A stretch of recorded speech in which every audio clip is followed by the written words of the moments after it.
आवाज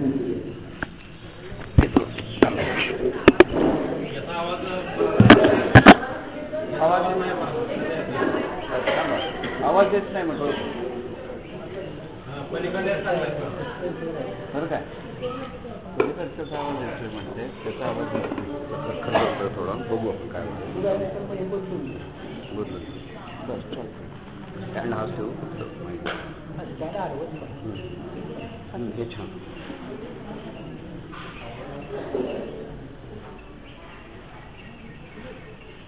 जय जय रघुवीर समर्थ आवाज येतोय का नाही माईक नसलं तरी येणारच आहे आवाज कारण कारभारी जो आहे तो जोपर्यंत काम करतो माधुरीताईंनी जो विषय मांडला वायू हा कारभारी आहे आपण जे काही काय करतो आहे ते सगळं त्याचं कर्तृत्व आहे चक्रव्यूह कसा छान झाला काय आहे माहिती का इथं यायचं ते सगळं विसरण्यासाठी यायचं असतं आणि मी पाहिलं महिला वर्गाचे आनंदात अहो जागा कुठं आहे आपल्या घरात फुगडी घालायची म्हटली तर माहिती नाही इथं जागा आहे नामस्मरण करतोय आता रामाची इच्छा आपण ते करावं अशीच असेल आज बघा यात्रेकरू फारसे नाहीये म्हणजे जसं काय आपल्यासाठी ते रिकामच सोडलेलं आहे नामस्मरण हे व्हायलाच पाहिजे आणि त्यामुळं आनंदाचा भाग असतो म्हणजे जसं समर्थ म्हणतात शिवसर वेळीसाठी येथे यावया पुण्य पाहिजे तसं मला वाटतं सर्व क्षेत्रांच्या ठिकाणी जाण्यासाठी पुण्यच पाहिजे आता काल मला काही भगिनी भेटल्या अहो म्हणे चाफळला यायचा योग आतापर्यंत आलाच नाही आता योग आला नाही का आणला नाही कारण आपण म्हणतो अहो सगळ्या ट्रिप झाल्या माझ्या पण त्या म्हणाल्या समर्थांची इच्छा म्हटलं समर्थांच्या इच्छेने तुम्ही ट्रिप केल्यात का आपल्या इच्छेने केल्या इथे येण्यासाठी मात्र समर्थांची इच्छा असं नको म्हणजे काय आहे माहिती काय आपल्याला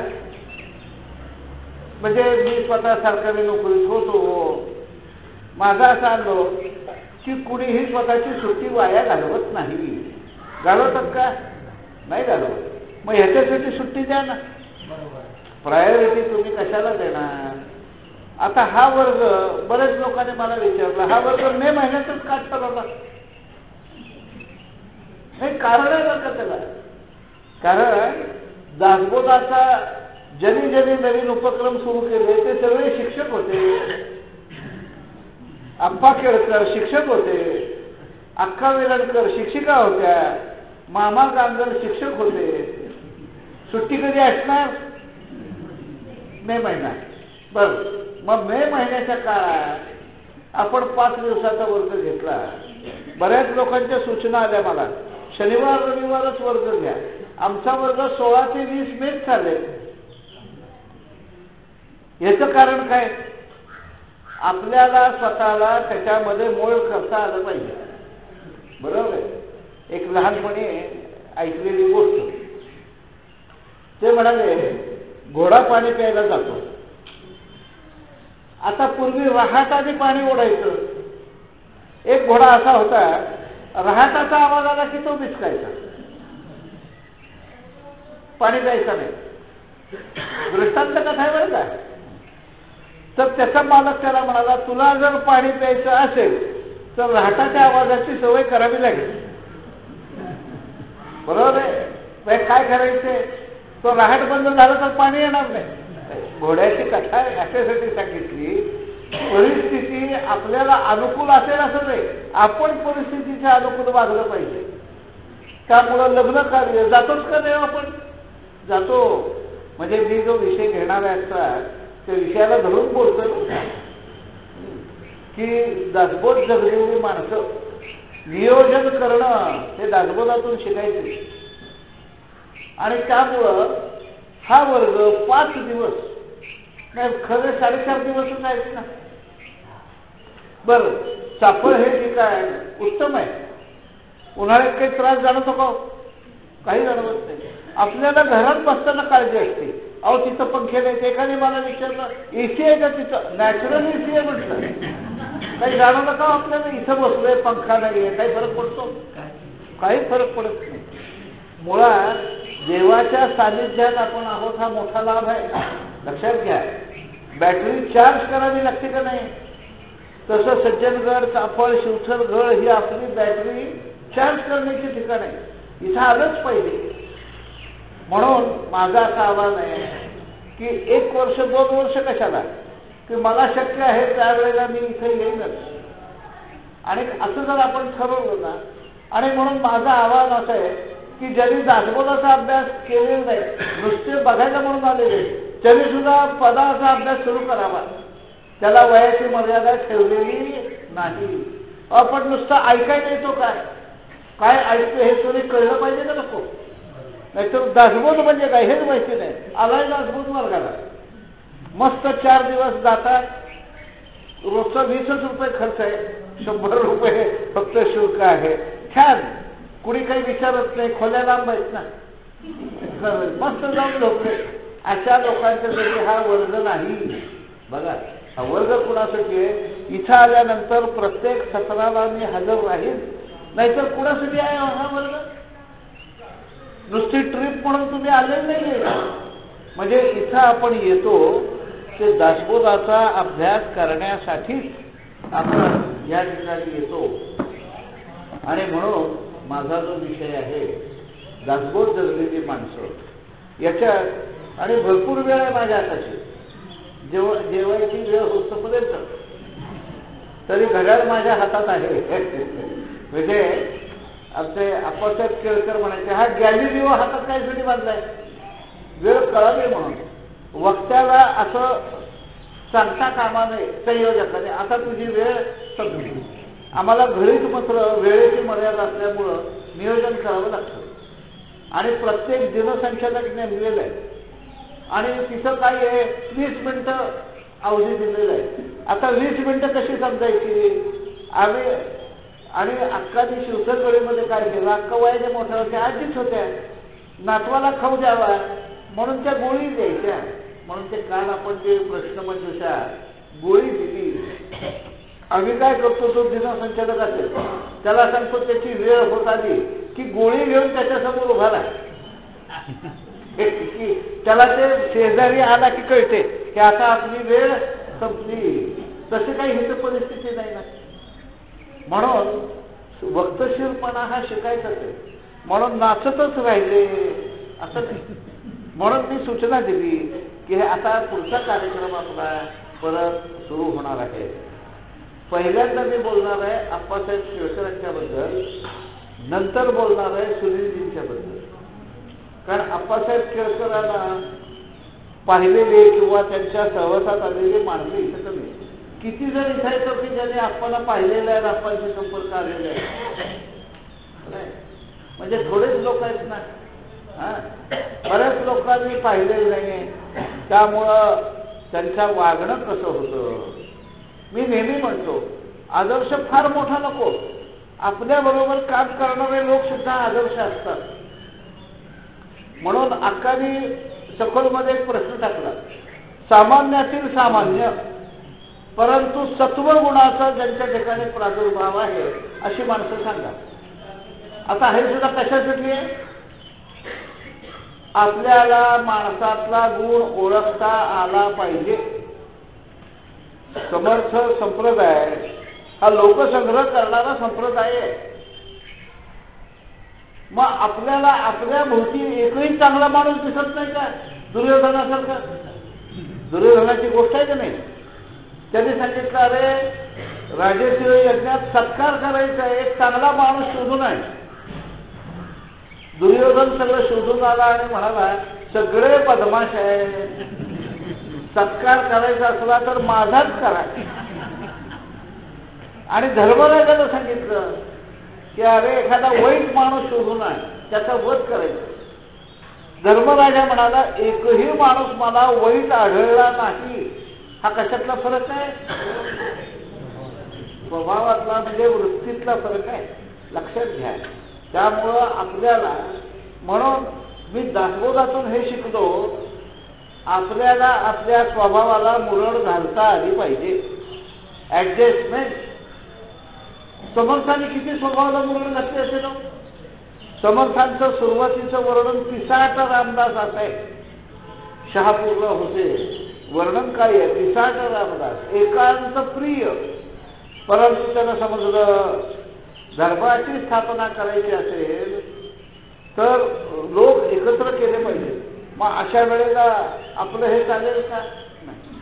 त्यामुळं आप्पासाहेबांच्या बद्दल सांगतो की पत्रद्वारे दासबोध अभ्यास हा उपक्रम की ज्याची व्याप्ती आता ईमेलद्वारे 26 देशात आहे.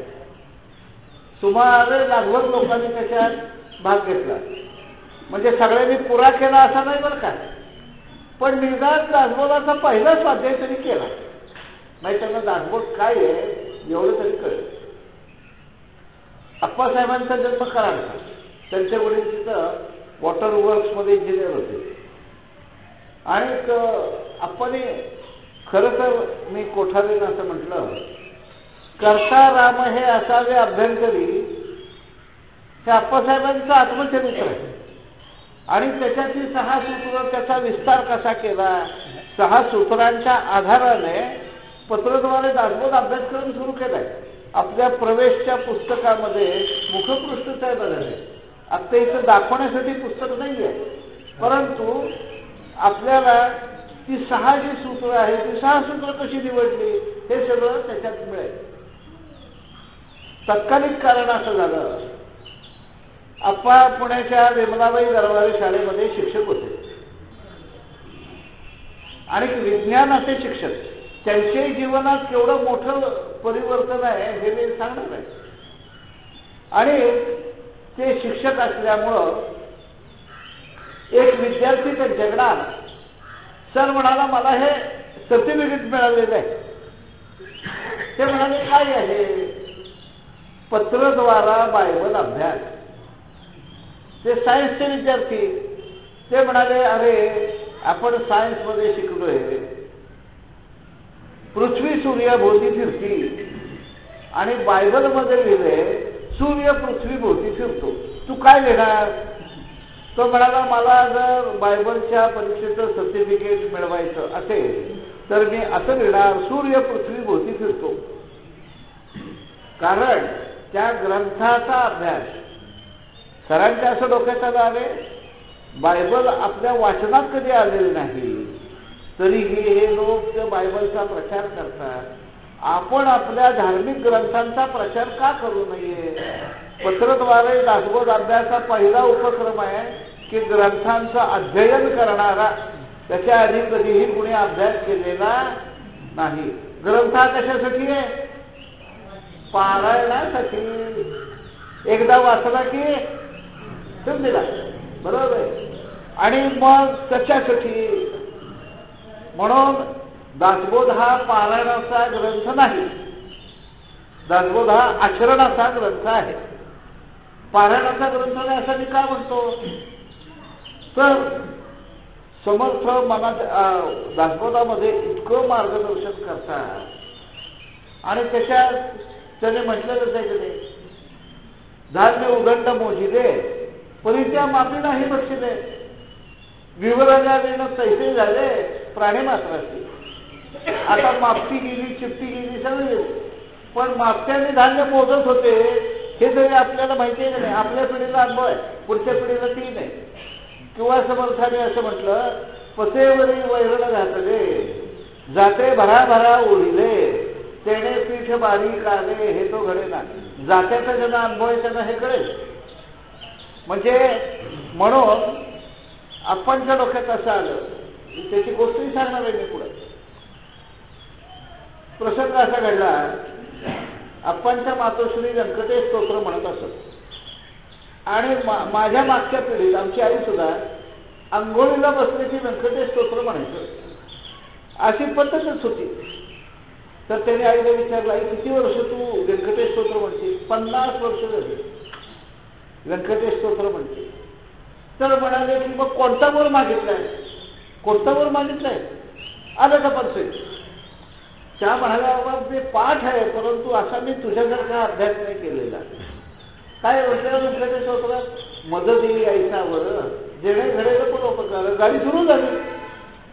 म्हणजे तर त्यावेळेला आप्पा असं म्हणाले, समर्थ म्हणतात, पाठ म्हणता आवरेना पुसता काहीच कळेना. आपलं पाठांतर भरपूर आहे, गाडी अडकी कुठं प्रश्न विचारण्याची गाडी आहे. त्यामुळं आपण असं ठरवलं आणि आप्पांच्या वाचनात दासबोध त्याच्या आधी हा पत्रद्वारा दासबोध उपक्रम सुरू करण्याच्या आधी 25-30 वर्ष अभ्यासात होता. 65 साली आप्पा वैद्यांनी शिवथर घळीत हा वर्ग सुरू केला. 16 मे ते 20 मे त्या काळात शिवथर घळीत जायला अतिशय अडचणी होत्या. मुळात चालत जावं लागायचं. 80 सालाच्या आधी जे कोणी शिवथर घळीत गेले असतील, खाली फक्त 3 खोल्या होत्या, बाकी काही नव्हतं. स्वतःचा शिधा स्वतः घेऊन जायचा, पायी जायचं, कारण पूलच नव्हता नदीवर, ओढा पार करून जावा लागत असे. अशा वेळेला त्या ठिकाणी काही मंडळी एकत्र जमत आणि आप्पा वैद्य सांगायचे की हा वाचा हा समाज, आपल्याला जे शब्द अवघड वाटतात त्याच्याखाली खुणा कराय, आपण दुपारी याचा विचार करू. आत्ता कसं आपण इथून उतरलो की खाली जाऊन जेवायला बसतोय, तशी परिस्थिती नव्हती. स्वतःचा अन्न स्वतः शिजवायचं. म्हणजे तो खरंच अभ्यास कसा होता. आप्पांच्या मनामध्ये प्रेरणा आली त्या वर्गातून की आपण दासबोधाचा अभ्यासक्रम तयार करावा, आणि म्हणून ही योजना त्यांनी सेवा मंडळासमोर मांडली. आणि सेवा मंडळाला आपण असं सांगितलं, 1 वर्षापुरती ही योजना आपण राबवू. म्हणून प्रवेशच्या पुस्तकात 12वा स्वाध्याय शेवटचा प्रश्न असा आहे, सज्जनगडावर होणाऱ्या शिबिरात कोणत्या प्रश्नांचा विचार करावा असं आपल्याला वाटतं. तो प्रश्न त्या काळातला आहे. खरं तर तो आता बदलायला पाहिजे असं माझं मत आहे. कारण पूर्वी एकदाच आणि एकच वर्ष तो उपक्रम करायचा होता. आणि आपण मंडळाला असं सांगितलं, खर्च मी करीन सगळा. त्या काळात सज्जनगड मासिकात प्रश्नपत्रिका छापली जात असे. त्यामुळं मासिक ज्यांच्याकडे आहे त्यांना ती प्रश्नपत्रिका मिळायची आणि आपण सांगितलं की माझ्याकडे पाठवा. मी स्वखर्चाने ते तपासून परत पाठवे. सुरुवातीला असं वाटलं की फार कमी लोक भाग घेतील, फार कमी भाग घेतील. त्याप्रमाणे सुरुवात जी झाली ना, त्यावेळेला पहिल्या महिन्यात 13-14 विद्यार्थी मिळाले होते. परंतु कसं असतं की होता होता होता पहिल्या वर्षात 140 अभ्यासार्थी झाले. पहिल्या वर्षात 140 अभ्यासार्थी. आणि मग साखरे महाराज आलेले होते गडावर. आणि ज्या वेळेला असं सांगितलं की हा 1 वर्षापुरता उपक्रम केलेला होता, त्याचा आज समारोप करायचा आहे, सांगता समारंभ आहे. तर साखरे महाराज म्हणाले, उपक्रम हा जो आहे हा 1 वर्षापुरता असताच कामा नये आणि हा उपक्रम दीर्घकाळ चालेल. आज 37 वर्ष हा उपक्रम चालू आहे. 1च वर्ष तुम्ही का बंद करताय? उपक्रम तुमचा नाही, उपक्रम समर्थांचा आहे. समर्थांची इच्छा असेल तर लोक भाग घेतील, नाहीतर घेणार नाही. पहिल्या वर्षीचा ते जे प्रसंग आहे तर त्यावेळेला समाधीच्या भुयारात सर्वांनी एकत्र केलं आणि ती प्रमाणपत्र स्वतः केळकर सरांनी तयार करून आणलेली होती. पुढं असं झालं, पुढच्या वर्षी संख्या झाली 600. आप्पा म्हणाले की मी साधा माध्यमिक शिक्षक, बघा कल्पना कशी पुढं गेली. आणि आता एकट्याने एवढं तपासायचं कसं, समीक्षकाची योजना कशी सुरू झाली हे मी सांगतो. तर त्यांच्याच वसाहतीत राहणारे आप्पा कुलकर्णी त्या ठिकाणी आले.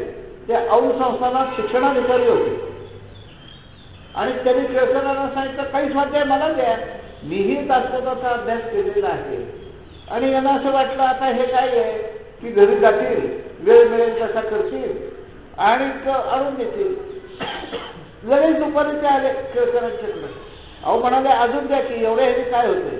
आणि केळकरांनी असं म्हटलं की ते जे समीक्षण मी पाहिलं आणि मला असं वाटलं अरे हे बरोबर आहे, एकटा आपण काम करू शकत नाही, म्हणून समीक्षकांची योजना झाली. मग आता समीक्षक कुठून आणायचे, म्हणून असं ठरलं ज्यांनी प्रवेश पुरा केलेला आहे, परीक्षेला प्रवेश घेतलेला आहे, त्यांनी प्रवेशचं समीक्षण करावं. समीक्षक जे तयार झाले, पहिलं वर्ष ज्यांनी केलं त्यांनी दुसऱ्या वर्षी लगेच समीक्षणाला सुरुवात केली. आणि मग आप्पांच्या एका सहकार्याने त्यांना असं सुचवलं की तुम्ही म्हणाले आता जाहीर करा की पोस्टेज ज्याचं त्यांनी पाठवावं. कारण म्हणजे ते माझ्या शब्द अजून लक्षात राहिले, जो जेवेल त्याचंच पोट भरेल. बरोबर आहे. आपल्यासाठी दुसऱ्याने करून चालतं का, नाही चालत. ते म्हणाले अभ्यास तो करणार आहे आणि तुमच्या खर्चाने तुम्ही उत्तर पाठवताय. अहो तुमच्या खर्चाने तुम्ही उत्तर पाठवू नका, हे अवघड पडेल. आणि अभ्यासार्थीला सांगा की पोस्टेज पाठव. म्हणून दुसऱ्या वर्षीची सुधारणा ही आहे की त्याला सांगितलं पोस्टेज पाठव. आणि म्हणून ते अंतर्देशीय. आता काय आहे, पूर्वी स्वाध्याय परत केला जात नसे. म्हणजे ज्यांनी जुन्या काळात पदा केलेलं आहे, समीक्षण यायचं ते तुम्ही इंग्लंड पाठवलं तर ते इंग्लंडवरच समीक्षण यायचं. आणि ह्या बाबतीत आप्पांचा कटाक्ष होता. आणि एक अशी समीक्षकाची योजना, असे स्वतःच्या खर्चाने सगळं करायला पाहिजे, ही शिस्त लावायला हवी का नको, लावायला हवी. आणि म्हणून आप्पांनी असं ठरवलं होतं, अनर्थकारी अर्थापासून दूर असणारा उपक्रम, कशासाठीही पैसे नाही, समीक्षकाला काही द्यायचं नाही, मान नाही, मान मिळायचा, धन नाही. मानधन हा शब्द कशावरच आहे, धन देतात तर मानही देतात म्हणून मानधन. हा, मग समीक्षकाला मान मिळेल, धन मिळणार नाही. म्हणून समीक्षकांचा जो प्रारंभ झाला आणि भूमितीच्या पटीत संख्या वाढत गेली. आणि अप्पासाहेबांचा वर्ग अगदी पहिल्या दुसऱ्या वर्षापासून मी पाहिलेलं आहे. सुदैवाने मला 40 वर्ष आप्पांचा सहवास मिळाला. 1976 ते 2016-15 म्हणजे जवळपास शेवटपर्यंत. आणि आप्पांचं बोलणं फार सोपं होतं. म्हणजे माझ्या बोलण्यावर जर प्रभाव असेल तर आप्पांचा आहे. आप्पा असं म्हणायचे, वक्त्याला काय येतं याच्यापेक्षा श्रोत्याला काय समजते महत्वाचं आहे. म्हणून आमच्या याच्यात फार मोठी तत्वज्ञानाची भाषा नाही. म्हणजे मी सखोलचा जरी संचालक असलो तरी मला सगळं समजलंय असं नाही. तत्वज्ञानची भाषा एकदा वापरली की लोकांना असं वाटतंय फार अवघड आहे बाबा काहीतरी. त्यामुळं आप्पा असं म्हणायचे, जे दासबोध वर्गाला यायचे त्याने असं म्हटलं, अरे हा धार्मिक ग्रंथांचा अभ्यास करणाऱ्यांचा वर्ग आहे, हसत खेळत इथं चाललेलं आहे. म्हणजे जे आले त्यांना असं वाटलं की बाबा सगळे सुटकी चेहरा करून बसलेले, की जिथं काय हास्य विनोद होत नाही. असं नाही. ते सभेचं वर्णन समर्थांनी कसं केलेलं आहे, सभास्थापन समापाचा की कसं केलेलं आहे. त्यामुळं आप्पा हलकं फुलकं बोलायचे बरं का. आप्पानं दासबोध पक्का समजलेला होता. एक शहाण्याने त्यांची परीक्षा घेण्याचा प्रयत्न केला, तो कथानंतर सांगितले. परंतु आप्पा काय म्हणाले, ही आपला पत्रद्वारे दासबोध अभ्यास ही प्राथमिक शाळा आहे आपली. आणि याच्यातून उद्दिष्ट काय ठरलेलं आहे, आम्ही काय तुम्हाला तिथपर्यंत पोहोचवणार नाही, पण वाट दाखवू. म्हणून अध्यात्म साक्षर करणं हा उद्देश समोर ठेवून हा अभ्यासक्रम सुरू झालेला आहे. आणि बाकी सगळे अभ्यासक्रम याच्यानंतर सुरू झालेले आहे. म्हणजे एक प्रवर्तनच केलं आप्पांनी. आप्पा हलक्या फुलक्या भाषेत विषय मांडायचे आणि व्यवहारातली उदाहरणं द्यायचे. व्यवहारातली उदाहरणं दिल्यामुळं विषय चांगला पडतो. एकाला 10 उदाहरणं द्या, ज्याला अशी उदाहरणं देता येतात त्याला विषय पक्का समजलेला असतो, ध्यानात घ्या. आपल्याला म्हणून समर्थ कशासाठी यादी देतात, तुम्हाला कळावं म्हणून समर्थानं कळलंच होतं. आध्यात्मिकता काय आहे आपल्याला कळत नाही, म्हणून ती यादी आहे. लक्षात घ्या, समर्थ एवढं का देतात? तुम्हाला कळण्यासाठी. तत्व किती आहे तुम्हाला कळण्यासाठी 82 केली, नाहीतर समर्थाने एक तत्व कळलेलंच होतं. म्हणून आप्पा देताना उदाहरणं द्यायची आणि हलकं फुलकं वातावरण असायचं. 2-3 किस्से सांगतो आप्पांचे. आप्पा म्हणाले आपल्याला काय आहे, फक्त अध्यात्म साक्षात करायचे. आपण काही फार मोठं हे. आणि एक समास आहे त्याच्यात स्थूल देहाचं वर्णन होतं आणि समोर एक बाई बसलेल्या होत्या. त्या व्याख्यान झाल्यातून उभ्या राहिला, एवढी ती जाण आहे का म्हणजे स्थूल देह म्हणजे काय बघा. आणि सगळ्यांना कळलं की याच्यासाठी प्रवचन नव्हतं. बरोबर आहे, आपल्याला कळलं नव्हतं स्थूल म्हणजे काय. परंतु आप्पा असे बोलायचे, व्यवहाराची उदाहरणं द्यायचे आणि घरचे उदाहरणं द्यायचे. आप्पा म्हणाले की एक गृहस्थ माझ्याकडे आले, मला म्हणाले दासबोधामुळं माणसाच्या वर्तनात बदल होतो याच्यावर माझा विश्वास बसला म्हणाले. आप्पा म्हणाले बाबा चांगली गोष्ट आहे. कशामुळे विश्वास बसला? बायकोचं वागणं बदललं म्हणाले. त्याने उदाहरण दिलं, काय बदललं बरं का. तर ते म्हणाले की पूर्वी मी दुसऱ्यांदा चहा मागितला की बायको चहाचा कप आणायची आणि आदळायची समोर ढोसा बरं का. आणि म्हणाले ढोसा म्हटल्यानंतर बरं का ते म्हणाले भूक लागली म्हणून काही खायला मागितलं, गिळा. ते म्हणाले अशा शब्दाने माझी इच्छा माहिती नाही, कशाला चहा पितो म्हणाले ढोसा म्हटल्यानंतर गिळा. आता म्हणाले ती असं सांगली की बाबा मी चहा देते परंतु फार चहा पिणं काही चांगलं नव्हे, बदल झाला का नाही. आणि ते म्हणाले खायला आणून देते पण फार खाऊ नका असं म्हणते. तर ते म्हणाले आप्पा म्हणाले बघा हे निरीक्षण घरातलं आहे, मग क्रिया पालटे तत्काळ काही थोडाफार बदल व्हायला पाहिजे का नको. हा विनोदाचा भाग आहे नाही का, म्हणजे माझ्याही घरात असं होत नाही आणि तुमच्याही घरात होत. पण आप्पा स्वतःच्या घरचं उदाहरण द्यायचे. ते कशासाठी, आपल्यावरच विरोध केला ना तर राग येत नाही समोरच्याला, म्हणून ते चिवी जोशी चिमण हे त्यांनी स्वतःला घेतलेलंच नाव आहे का. त्याच्यानंतर आप्पा म्हणाले अहो ते वेगळं चित्त असं विषय चाललेला होता. आप्पा म्हणाले काय झालं म्हणाले एकदा की आमच्या घरामध्ये कुकरच्या एका भांड्यात तांदूळ ठेवलेले होते कुकरला लावण्यासाठी, दुसऱ्या भांड्यात पांढरी फुलं ठेवलेली होती. पण घरात काहीतरी बी नसेल म्हणाले बरं का. चित्त थाऱ्यावर नाही झालं. काय म्हणाले की ती फुलं कुकरमध्ये लावली आणि तांदूळ झाडात टाकून दिले. हे कशामुळे होतं, समर्थांची उभी आहे. वेगळं चित्त त्याला समर्थांनी शब्द वापरलाय. आणि पुढं कुठं आहे माहिती का ते की दुश्चित निरूपणात आहे हे, म्हणजे त्याला दुश्चित म्हटलेलं आहे. किती आप्पा म्हणाले एकदा काय झालं म्हणाले की एका लग्नाला चाललेलो होतो, पोस्टात टाकायचं पाकीट आणि त्याच्यानंतर लग्नाला जायचं होतं, आठवड्याला जायचं पाकीट, ही दोन्ही खिशात ठेवली आणि काहीतरी विचार करत चाललो म्हणाले.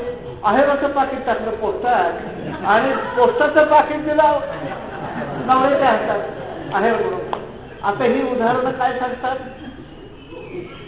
आपलं चित्त कसं असलं पाहिजे, इथं बसल्यानंतर कसं असलं पाहिजे. बरोबर आहे. म्हणजे दासबोध असा जर सोपा करून सांगितला ना तर दासबोध हा कळणाराच ग्रंथ आहे. मग त्याचे एक उदाहरण दिलं. एक बाई म्हणाले घरी गेले आणि घरच्याने विचारले काय आणलं आमच्यासाठी, कारण पूर्वीच्या काळात प्रवासाला फार कमी लोक जायचे आणि मग येणारा जो जाणारा काहीतरी घेऊन यायचं नाही बरं का. आता त्या बाई होत्या दासबोधाच्या अभ्यासात.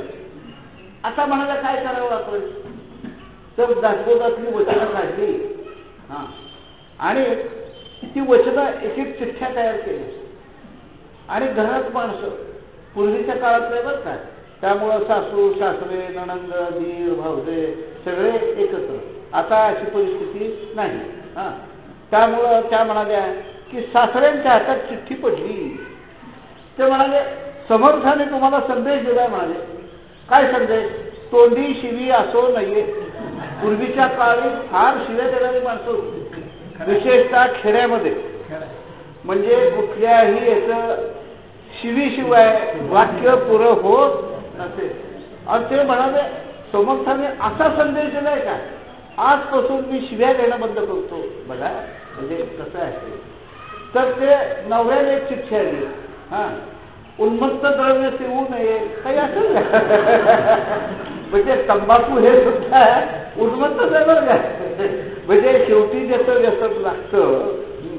त्याच्यानंतर त्या म्हणाल्या की दुसरी चिठ्ठी आली. कुणाला आली?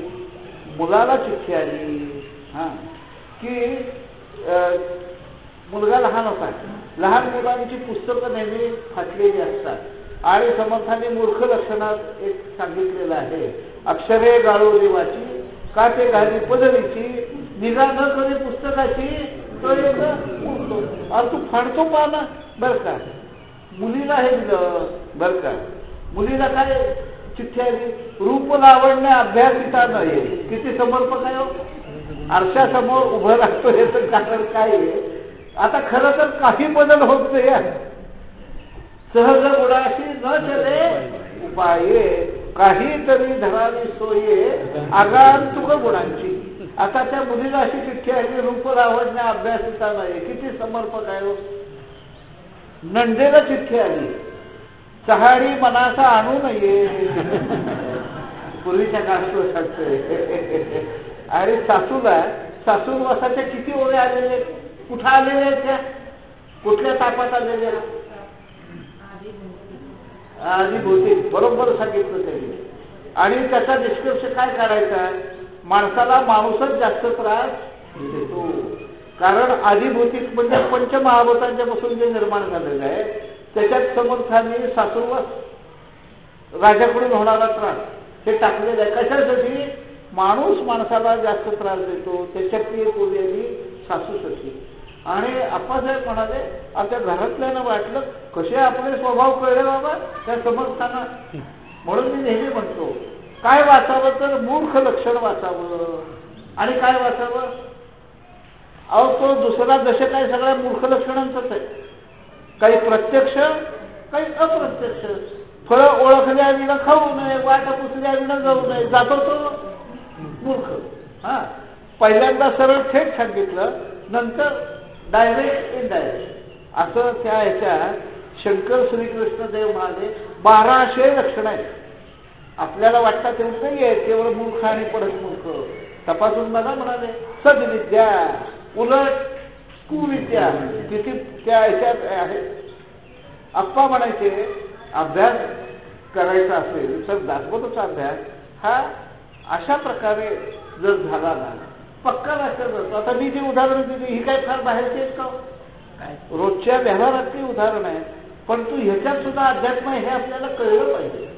म्हणून अक्का वेलणकरांनी एक पुस्तक काढलं आणि त्याच्यात पडवीवरला दासबोध, स्वयंपाकघरातला दासबोध. गृहिणी होत्या त्या शिक्षिका. 40 दिवस मे महिन्याची सुट्टी आणि नातवंड घरी आलेली आहे आणि आजी गोष्टी सांगतायत. आणि मग आजीने काय करायचं, 2 दिवसात 1 दशक संपवायचा. लक्षात घ्या, 2 दिवस 1 दशक, त्यामुळे 40 दिवस 20 दशक. आणि एकाला मी ते वाचायला पुस्तक दिलं. अहो म्हणाले इतकी सोपी भाषा आहे की याच्यात बदल करायला पाहिजे. अरे सोपं बोलणं जास्त अवघड असतं. लक्षात घ्या, अवघड बोलणं काय आहे, सोपं आहे. आता दासबोधच मी वाचून दाखवला, सोपं आहे का नाही, पण माझ्या शब्दात बोलणं हे अवघड आहे. मग अक्काने काय केलेलं आहे, आजी नातवंडानं गोष्टी सांगताय. मग पहिले 5 दशक, नंतरचे 5 समास, पहिले 5 समास, नंतरचे 5 समास, 2 दिवसात 1 दशक. इतकी सोपी भाषा आहे. आणि आपल्याला सुद्धा ग्रंथ सोप्या भाषेत सांगता आला पाहिजे निश्चितपणाने, तर आपल्याला कळलं असं होतं. मला त्याचा फायदा काय झाला हे सांगतो. काही वर्षापूर्वी भारत पेट्रोलियम कंपनीने चेतना पंधरवडा म्हणून काढलं होतं. पुण्यातील लोकांचं निघालं. आणि त्याच्यात काय करावं, तर लोकांना काहीतरी व्यवहार ज्ञान अशी माहिती द्यावी. आता कंपनीच्या साहेबाच्या डोक्यात आलं, पुण्यातले जे गृहस्थ होते ते माझ्याकडे आले. ते म्हणाले मला मदत करायला काय करेल. म्हटलं काय करायचं. म्हणाले पेट्रोल पंपावर जे गाड्या पुसतात, पेट्रोल भरतात, हवा भरतात, अशा मुलांना दाखवत सांगायचं. किती अवघड भाग आहे. म्हणजे ज्याला आपल्या दृष्टीने ज्याला काही समजत नाही, कारण म्हणून ते हलकी कामं करतात ना ते. मी म्हटलं काही हरकत नाही. तर त्याने असा प्रयोग केला. 5 ठिकाणी मी गेलो की आसपासच्या पंपावरची मुलं एकत्र करायची, एक 25-30 मुलं. आणि सांगताना मी त्यांना सुरुवात ते पडवीवरला दासबोध वाचलेला असल्यामुळं त्यांना मी असं म्हटलं, अरे तुम्हाला सुद्धा आपल्याला कोणीतरी चांगलं म्हणावं असं वाटतं का नाही. प्रत्येकाला वाटतं बरं का. दारुड्याला सुद्धा असं वाटतं की आपल्या मुलांनी दारू पिऊ नये. त्याला असं वाटत नाही त्याने माझ्याकडचं व्हावं. तुम्हाला असं वाटतं का नाही की लोकांनी तुम्हाला चांगलं म्हटलं पाहिजे. मग चांगलं म्हटण्यासाठी काय करावं लागेल. तर काही चांगले गुण आपल्या अंगी आले पाहिजे. मग काही चांगले गुण कशात आहेत, म्हणून मग त्यांना दाखवत सांगायचं. आणि हा प्रयोग यशस्वी झाला बरं का. साधारणतः 100-125 म्हणजे सिंहगड रोडला जो पेट्रोल पंप आहे तुमच्या विठ्ठल मंदिराच्या जवळ, तिथं त्यांनी माणसं एकत्र केली. तो गोसावींचाच पंप आहे आमदारांचा. हा. आणि असं भोसरी वेकडीकडे गणेश कॅफे कुठेतरी होतं, त्याच्या जवळ एक पेट्रोल पंप. असा 5 ठिकाणी त्यांनी केलं आणि यशस्वी झाला. मलाही असं वाटलं नव्हतं. अवघड आहे का नाही. ज्याला काहीही माहिती नाही त्याला दासबोध सांगणे. तुम्हाला दासबोध सांगणं सोपं आहे का नाही मला, कारण तुम्ही अभ्यास केलेला आहे, वाचलेला आहे. म्हणजे काही वेळेला शंका, एखादी मला शंका मागच्या वर्षी अशी विचारली, तुम्हाला दासबोधावर बोलता येतं का, तुम्ही बाकीचंच बोलत असता. मी म्हटलं येतं. बाकीचं का बोलायचं असतं. विषय समजण्यासाठी. मी आपण तो उदाहरण जे दिलेलं आहे, गडावर सगळेच्या सगळे समास होतो ते असं काही नाही, पण तू दासबोध काय आहे हे समजायचं लोकांना. आणि म्हणून आप्पा शिक्षक असल्यामुळं फळ्याचा उपयोग करायचे. आणि आप्पांचं एक वैशिष्ट्य होतं, आप्पा दोन्ही हाताने लिहू शकायचे. अर्जुनाला सव्यसाची काय म्हटलेलं आहे, सव्य अपसव्य दोन्ही करून दोन्ही हातांचा उपयोग करणारा आप्पा 2 हातांनी 2 वेगळा मजकूर लिहू शकायचे एका वेळेला. आणि फळा असायचा, त्याच्यावर चित्र काढलेलं असायचं. चित्र काय काढलेलं होतं की विवेक, वैराग्य, तो भवसागर पार करायचंय. आता तुमच्या हातात काय दिलेलं आहे, नौका नावाचं चित्र काढलेलं आहे. सगळं दासबोधातल्या संकल्पना आहे. तर आप्पा म्हणाले विवेकाचा सुकाणू पाहिजे. सुकाणू हा काय करतो, दिशा देतो. आता आपण नावच माहिती नाही त्यामुळे सुकाणू कळणार नाही, परंतु सुकाणू जो असतो तो तिथं बसलेला माणूस हा दिशा देत असतो. आणि वैराग्याचं शीड पाहिजे. म्हणजे वारं भरलं पाहिजे का नको. म्हणजे विवेक, वैराग्य या संकल्पना इतक्या सोप्या करून सांगायचे.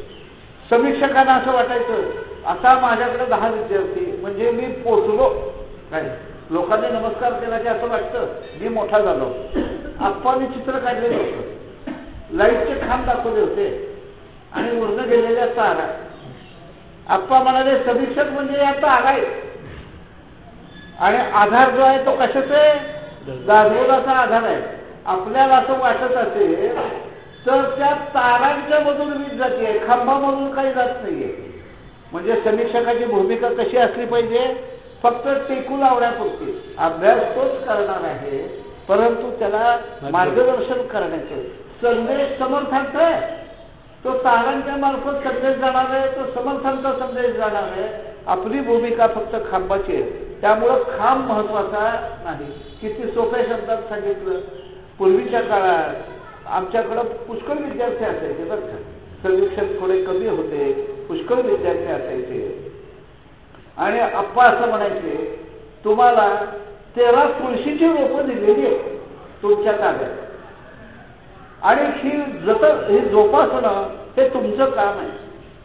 परंतु खरं सांगायचं म्हटलं ना तर 13च्या 13 अभ्यासार्थींनी पूर्ण केलं असं फार क्वचित घडलं असेल. माझ्याकडच्या एकही अभ्यासार्थींनी प्रबोध पूर्ण केलेला नाही. कारणं अनेक आहेत बरं का. गळतीची कारणं एकदा शोधायचा प्रयत्न झाला. गळतीची कारणं अनेक आहेत. माझ्याकडची 2 अभ्यासार्थी कशी गळले ते सांगतो. ते गडामध्ये आम्ही विचार केला. लोकांच्या मनामध्ये काहीतरी पूर्वग्रह असतात. आणि दुसरा स्वाध्याय, याच्यात कोणते परकीय शब्द समर्थाने वापरलेले आहेत. त्याच्यात तो शब्द आहे का नाही? साहेब आहे. म्हणजे आता मी परीक्षा घेत नाही, शब्द 3च आहे. परंतु त्याच्यात एक शब्द आहे महिमान. आणि मराठवाड्यातले एक विद्यार्थी होता, त्याने लिहिला हा उर्दू शब्द आहे. अरे म्हटलं हा कसा उर्दू शब्द असेल? महिम, त्याचं महिमान म्हणजे मोठेपणा. तो म्हणाला आमच्याकडे पाहुणा आला की त्याला महिमान नवाजी करतात. अरे तो शब्द मेहमान आहे, महिमान नाहीये. पण तो म्हणाला तुम्ही असं म्हणताय मला पटलं नाही. समर्थ मराठवाड्यातले होते, मी मराठवाड्यातला आहे. हा शब्द जर उर्दू नाही असं तुमचं म्हणणं असेल तर मी अभ्यास बंद केला. काय कळलं? अभ्यासार्थी का कळतात? मग आता त्यांनी बंद करून टाकला. पुढे एक जण आला बरं का. अहो म्हणाला मी अभ्यासाला सुरुवात केली आणि माझ्या घरी चोरी झाली. समर्थांची इच्छा असावी बहुधा मी अभ्यास करू नये. आता चोरी होणं हा कुठला ताप आहे? त्याच्यात आलंय सगळं. ते कशासाठी मी सांगतोय?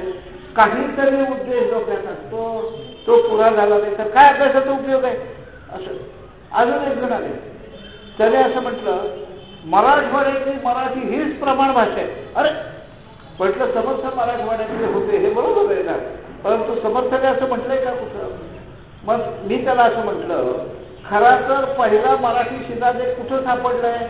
श्रवण बेळगोळ. कर्नाटकात श्रवण बेळगोळला त्याच्या त्या बाहुबलीच्या मूर्तीखाली लिहिलेलं आहे सुत्तकाने करवियले. म्हणजे पहिला शिलालेख जर कर्नाटकात सापडला पहिले. परंतु म्हणून मी काय म्हणतो आपल्या अभ्यासाची शक्यतो सांभाळावे. मी आपल्याला म्हटलं ती जर भांगेची रोपं निघाली तर काय करायचं? तुळशीची रोपं तुम्ही म्हणताय, आपल्यापैकी प्रत्येकाने अभ्यासात टिकवण्यासाठी प्रयत्न केले का नाही? का नाही केलेले? परंतु अभ्यासाची टिकत नाही. आप्पा म्हणाले युक्त्या वापरा. बरोबर आहे, युक्त्या वापरा. वाईट एक खालसे म्हणून होते, त्यांनी काय केलं असेल की त्यांच्या अभ्यासाचं संमेलनच त्यांनी वाईट बोलवलं आणि विषय स्पष्ट करून सांगितला. एका केंद्रात ते करता येण्यासारखं आहे बरं का. आपलेपणा निर्माण होणं समीक्षकांच्या बद्दल हे महत्वाचं आहे. दुसऱ्या कराडच्या काळे म्हणून बाई त्या कराडमध्ये होत्या आणि सगळे अभ्यासार्थी पुण्यात होते. त्यांनी पुण्यामध्ये एके ठिकाणी सगळ्या अभ्यासार्थीनं एकत्र केलं. मी गेलो का सगळ्या अभ्यासार्थीनं एकत्र केलं आणि त्यांना म्हणजे माझं म्हणणं काय आहे असे आपण काही प्रयत्न करतो का? खरं तर गडावर ह्याचा विचार व्हायला पाहिजे पण गडावर वेळ मिळत नाही बरं का. परंतु अशा जर काही युक्त्या वापरल्या आणि आपल्याकडं काही लग्न कार्य असेल बोलवा ना अभ्यासार्थी ना, आनंद वाटतो त्यांना. एक उदाहरण देतो. नारगोळकर नावाच्या आता त्या समीक्षक नाही आहे म्हणजे हयातच नाही आहे, गडावर आल्या त्याने असं उदाहरण दिलं. म्हणजे ही गोष्ट मी 87-88 सालची सांगतो. आणि त्या असं म्हणाल्या की म्हणाल्या माझ्या मुलाचं डायबिटीस सुरू झालं. आता 87-88 फार जुनी गोष्ट आहे बरं का. आणि त्या काळात हे सगळं नवीन खर्चिक. तर माझ्या अभ्यासार्थीने मला चेक पाठवून दिला. त्या म्हणाल्या की मी त्यांना सांगितलं मला पैसे नको आहे परंतु आपल्याला दुःख दुसऱ्याचे जाणावे हे जे आहे का नाही, त्यामुळं समीक्षक आणि अभ्यासार्थी इतके चांगले संबंध तयार झाले की माझे पदाचे अभ्यासार्थी अजूनही माझा संबंध राहिलेला आहे. म्हणजे असा जर तर अभ्यासार्थी टिकतात बरं का. आणि आप्पांचं घर अभ्यासार्थींच्यासाठी सदैव उघडं असायचं. म्हणजे आप्पांचं आणि गीताताईंचं एवढं मोठं हे आहे योगदान की आप्पा असं म्हणायचे हे काम मी घेतलेलं आहे अंगावर आणि हे काम कुणी करायला पाहिजे. आप्पांच्या आत्मचरित्रात उल्लेख आहे की पुढं काय झालं, संख्या वाढायला लागली आणि आप्पांनी असं ठरवलं की आता काय करावं बाबा, संख्या वाढायला लागली हे काम कुणीतरी केलं पाहिजे. आपली भावना अशीच असते, कुणीतरी करायला पाहिजे. म्हणाले माझ्यावर स्काउटचा प्रभाव होता. त्या बेडन पॉवेलचं चरित्र त्यांनी वाचलं आणि त्याच्यात असं होतं की ज्या वेळेला बेडन पॉवेलला असं वाटलं अशा प्रकारचं समाजकार्य सुरुवात व्हायला पाहिजे, त्यावेळेला त्यांनी मिलिटरीत होते, राजीनामा दिला आणि कामाला सुरुवात केली. आप्पाने ते डोळ्यासमोर ठेवलं आणि आप्पा म्हणाले मी स्वतः निवृत्ती घेतो. आता त्या काळची परिस्थिती सांगतो. आणि हे की त्यावेळेला असं झालं की शिक्षकांना स्वेच्छानिवृत्ती नव्हती आणि असेल स्वेच्छानिवृत्ती तर पेन्शन नव्हती. तर आप्पाने अर्ज केला आणि प्र. गावडे हे त्या शाळेचे मुख्याध्यापक, त्यांनी असं म्हटलं की बाबा मी हे रेकमेंड करून पाठवतो, परंतु चांगल्या कामासाठी तुम्ही निघालाय, परंतु तुम्ही जर 2 वर्ष थांबला तर पेन्शन मिळेल, वय झालं की. तर त्यांनी सांगितलं बाबा पेन्शन नाही मिळाली तरी चालेल, पण मी चांगल्या कामासाठी बाहेर पडणार आहे आणि हे मी ठरवलंय. व्ही चिपळूणकरांच्याकडे ती गेली. त्या काळात शिक्षण संचालक होते आणि व्ही चिपळूणकर नंतर सज्जनगडावर आलेले होते आणि त्यांनी जे व्याख्यान दिलं त्याच्यातून ते स्वयंमूल्यमापनाचे 25 प्रश्न आहेत. मधुकरराव चौधरी शिक्षण मंत्री होते. काय सांगते, सगळी सज्जन मंडळी एकत्र होती आणि चिपळूणकरांनी त्यांना सांगितलं असं करा म्हणाले की मेडिकल ग्राउंड दाखवा, मी तुम्हाला पेन्शन मंजूर करतो. बघा आप्पा म्हणाले चांगल्या कामासाठी बाहेर पडायचे, खोट्या मार्गाने पेन्शन मिळवू नको. आणि आप्पाने स्वेच्छानिवृत्ती घेतली, पेन्शनचा विचार केला नाही आणि कामासाठी बाहेर पडले. 2-3 वर्षांनी व्ही चिपळूणकर तिथं आले सज्जनगडावर आणि त्यांनी ते काम पाहिलं. शिक्षण मंत्री मधुकरराव चौधरी होते आणि त्यांनी मधुकरराव चौधरीला म्हटलं माझ्या एका शिक्षकांनी शाळेची नोकरी सोडली पण आज समाज शिक्षक झालेलं आहे. मला असं वाटतं की ह्यांचं काम बघून ह्यांना आपण पेन्शन चालू करावी.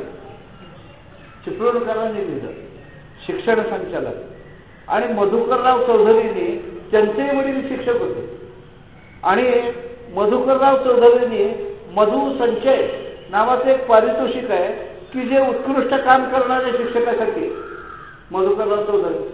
आणि मधुकरराव चौधरी म्हणाले खरं आहे तुमचं म्हणणं आणि मी ह्याला पेन्शन मंजूर करतो. म्हणजे पर्सनल ग्राउंडवर पेन्शन पहिली मिळालेली हे आप्पासाहेब आहे. त्यांच्यामुळं नियम बदलला शासनाने. कसा बदलला, काम पाहिजे. सज्जनगडवरचं हे पाहिलं 1200 लोक होते त्यावेळेला सज्जनगडावर. पूर्वी पहिलं दुसरं तिसरं सगळे वर्ष तिथे यायचे आणि असं मोठं काम. आता पुढचा मोठेपणा इथं आहे ते मी सांगतोय. आपण पेन्शन चालू झाली आणि हे स्मारक उभं राहायचं होतं. 89 साली हे स्मारक उभं राहिलं आणि पेन्शन चालू झाली. ही गोष्ट 83-84 असेल. आणि आप्पासाहेब स्वतःचे फंडाचे मिळालेले पैसे घेऊन सज्जनगडावर गेले आणि त्यांनी ते पैसे सेवा मंडळाच्या स्वाधीन केले की मी दिले समर्थ कार्यासाठी. बन्याबापू गोडबोले दुसऱ्या दिवशी केळकरांच्या घरी आले. भावनेच्या भरात म्हणाले तुम्ही हे केलं असेल असं करू नका की ही तुमची आयुष्यभराची पुंजी आहे आणि ही तुम्ही दान करू नका. आप्पासाहेब असं म्हणाले मला पेन्शन मिळणार नव्हती म्हणून याच्या आर्थिक तरतुदीवर मी माझा हे चालवणार होतो, पण आता मला पेन्शन जर मिळाली तर मग ह्याचा तरी लोक मी का धरावा. लक्षात घ्या, सर्वस्व अर्पून काम करणं म्हणजे काय. आणि आप्पांनी त्या 28,000 रुपये काळातले आजही आपण 2800 देणार नाही, परंतु ते 28,000 रुपये दिले आणि त्यातून हे निघालं की पहिल्या वर्षापासून शिंगणवाडीला आम्ही जात असू तिथं एक झाडच होतं, झाडाखाली बसूनच करायचं. मग आपणच्या मनात असं आलं म्हणून आज आपण शिंगणवाडीला जाणार आहे. ते स्मारक हे आपल्या पत्रद्वारे दासबोध अभ्यासार्थींच्या पैशातून उभं राहिल्याचं स्मारक आहे, म्हणून त्याला देहदीपमाळ म्हटलेलं आहे. म्हणून काल सुतारांचा आभार होतं, जसं तुमच्या पैशातून स्मारक उभं राहिलं तसंच तुमच्या पैशातून पाणी पिण्याची व्यवस्था लागली. शेजारी तानाजी मालुसरे सभागृह आहे, हे सभागृह बांधणं मंडळाला काही अवघड नव्हतं, ट्रस्टला काही अवघड नव्हतं, परंतु ते पदाच्या अभ्यासार्थींनी पैसे जमा करून ते सभागृह बांधलं. आज त्या सभागृहात आपण बसणार आहोत. त्यामुळं आप्पांचं वागणं हे असं होतं की एकदा तन मन धनपूर्वक काम करायचं. केळकर बाई किती काम असायचं, हे सगळं ऑफिसचं काम एकट्या बाईने सांभाळलेलं आहे, गीताताईने. म्हणून केळकर त्यांना म्हणायचे हे ऑफिस सुपरिटेंडंट आहे. केळकरांनी स्वतःच्या खर्चाने प्रमाणपत्र छापून घेतली होती. सगळ्या कुटुंबाने त्याच्यासाठी काम केलं. आम्ही जेव्हा सज्जनगडावर जायचो त्यावेळेला केळकरबाई स्वतः संडास साफ करायचे.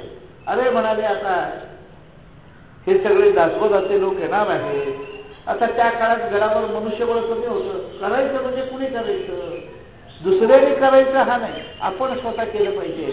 आणि आप्पांचं शेवटपर्यंत पदावर लक्ष होतं. म्हणून आप्पा असं करायचे, आल्या आल्या पहिल्या दिवशी अभिषेक सांगून टाकायचं. कशासाठी? हे सगळं निर्विघ्न व्हायला पाहिजे. त्याची कृपा असेल तर हे निर्विघ्न होणार आहे, नाहीतर निर्विघ्न होणार नाही.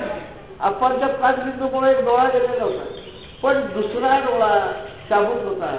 त्याच्यावर शेवटपर्यंत त्यांची वाचनाची इतकी हे तीव्र होती, हे सांगतो तुम्हाला, की शेवटी वयोमानानुसार दुसऱ्या डोळ्याला कमी दिसायला लागलं. शेवटपर्यंत ते समर्थ साहित्याचं वाचन करीत असत. शेवटी तर काय केलेलं होतं, त्यांचा चष्मा त्याला भिंग बसवलेलं होतं पुढं, आणि त्याच्यावर पुढं बॅटरी बसवलेली होती, कारण दिसत नाही ना. अशा परिस्थितीत आपण समर्थ साहित्याचं वाचन करायचं. आपण काय करतो, सगळ्या दृष्टीने आपण धडधाकट आहे. दासबोधाचा एक समाजरोध वाचा म्हटलं तर होत नाही. हे मी सांगतो कसं, दासबोध हा आचरणाचा विषय आहे, आणि आप्पांनी शेवटपर्यंत दासबोधाच्या नुसार आचरण केलं. आणि म्हणून आप्पांचं जेव्हा निधन झालं, मी कोठारी आम्ही होतोच तिथं हजर, की 7-10 समाज पाहावा. एका ज्ञात्याचं हे कसं असतं, आप्पांनी घेऊन ठेवलेलं होतं, कोणतेही संस्कार न करता विद्युत दाहिनीत हे करावं, नाहीतर मी गेल्यानंतर अशी अंत्ययात्रा काढावी, तशी फुलं उधळावी, अशी हिथं टाकाव्या तिथं टाकाव्या. मोठ्या लोकांना असं लिहूनच ठेवतात, होय का नाही, हिमालयात टाका, गंगेत टाका. त्यांनी सांगितलं काही नाही, मी सर्वसामान्य आहे, आणि आपल्याला जे वाटतं ते काही केलं नाही बरं का. धार्मिक विधी, खरं तर दासबोधामध्ये कुठं धार्मिक विधी येतो? दासबोधाच्या आचरणाने खरा देव कळला ना, ते बाकीचं अवलंबन सगळं निघूनच जातं. म्हणून आप्पांनी कधीही पदाच्या शिबिरात माळ घेतली नाही. पदाच्या शिबिर, अरे तो राम आहेच का आपल्या बरोबर, ही श्रद्धा पाहिजे. आणि म्हणून वेळ म्हणजे मला वेळ कमी पडतो आप्पांच्या बद्दल किंवा ह्याच्याबद्दल बोलताना, पण पुढं मला जे बोलायचे हा ते सांगितलं थोडंसं. हो नाही, त्यांना आप्पांचे परिवर्तन ते सांगायचे, मी आठवण केली. आप्पांना 1973 साली राष्ट्रपतींचं पारितोषिक मिळालं होतं. कशासाठी? विज्ञानाचे शिक्षक. आप्पा विज्ञानाचे प्रयोग करायचे, आणि स्काउट मधलं त्यांना बेडन पॉवेल पारितोषिक मिळालं होतं. सगळ्यात वरती ज्या वेळेला दासबोधाचा अभ्यास सुरू केला, आप्पा म्हणाले, पूर्वी मी विज्ञानाचा शिक्षक होतो, आता अध्यात्माचा आहे. त्यामुळे आप्पांनी ज्या याच्यावर विज्ञानाची सूत्र लिहिलेली होती तोच फळा पालथा केला, आणि त्याच्यावर दासबोधाची सूत्र लिहिली. आप्पा असे दासबोधातल्या वचनांचे तक्ते घेऊन यायचे आणि म्हणायचे, ही हिरे माणकांची पेटी आहे. आणि आप्पा बोलताना कायम समर्थांचं वचन पुढं करायचे आणि बोलायचे. त्यामुळं आप्पांचं काय, माझा सहवास पुष्कळ मिळाला मला त्यामुळं, आणि आम्ही शिकलो ना त्यांच्याकडून. आप्पा म्हणायचे, अभ्यासार्थीचं मन दुखवू नये. आप्पांची भाषा अशी होती, तुम्ही लिहिले तेही योग्यच आहे, परंतु त्याच्यापेक्षा हे जास्त योग्य वाटतं. खरंच सांगतोय भाषेतला. आणि सखोलमध्ये आम्ही म्हणतो लगेच काय हे चूक आहे. आणि तिथं आम्ही म्हणतो, माणूस राखायचा आहे ना, राखावी बहुतायती अंतरे, म्हणून आप्पांनी सूत्र स्वतःसमोर जे ठेवलं ना, क्रिया करून करवावी बहुता करवी. म्हणून मी नेहमी म्हणतो, जो अभ्यासाची तयार करत नाही तो समीक्षक नाही. मी 1 वर्ष गडावर अशी योजना मांडली होती जुन्या काळात. ज्याला समीक्षक व्हायचे त्यांनी 5 अभ्यासाची तयार करावी आणि मग समीक्षकाचं पद घ्यावं.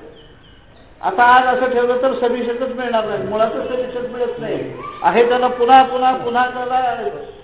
आता खरं तर प्रबोध झालेला आहे. वयाने आपण कुठल्याही वयातले आता 1 तास काढता येतो का नाही हो? का पदाला समीक्षक कमी पडावेत? आपल्याला हे वाटत नाही की दासबोधाचा अभ्यास पुढे गेला पाहिजे.